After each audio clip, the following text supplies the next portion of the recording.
তো এটা হচ্ছে পিরামিড হিউমিডিফায়ার। এটা চালানোর প্রসেসটা আমি এখন দেখিয়ে দিচ্ছি। এখানে একটা পোর্ট আছে প্লাগ ইন করার জন্য, ইনপুট। তো আমরা যেই টাইপের চার্জারে যেই টাইপের পিন থাকে, এটা হচ্ছে টাইপ বি। এই পোর্টটা এখানে দিয়ে দিব, প্লাগ ইন করে দিব। দেওয়ার পরে এখানে নিচে একটা স্পেস আছে, এটা ওয়াটার স্পেস। এটা খোলা যায়, এই দিকে একটু প্রেশার দিলে, ডান দিকে প্রেশার দিলে এটা খুলে যায়। তো এটার মধ্যে পানি রাখার স্পেস। তো এখানে একটা লিমিট থাকে পানির, ম্যাক্স পর্যন্ত। আমাদের এটার লিমিটটা হচ্ছে এই পর্যন্ত। দেখতে পাচ্ছেন ক্যামেরার মধ্যে, আমি হাত দিয়ে দেখিয়ে দিচ্ছি।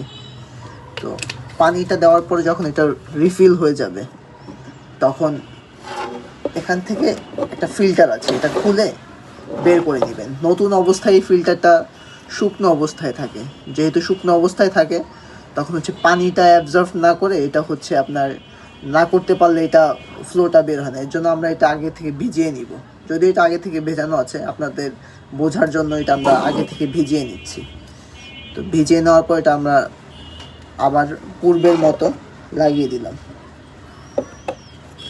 এরপর আমাদের যে মেইন পটটা ছিল, পানির পট, ওইটাকে এখানে লাগিয়ে দেওয়ার পরে এখানে একটা সুইচ আছে, এই যে এইটার উপরে একটা সুইচ আছে। তো আমরা এখানে প্রেস করলেই লাইটটা অন হয়ে যাবে। অলরেডি লাইট অন হয়ে গিয়েছে। আর সেকেন্ড যখন প্রেস করব, তখন লাইটটা চেঞ্জ হবে।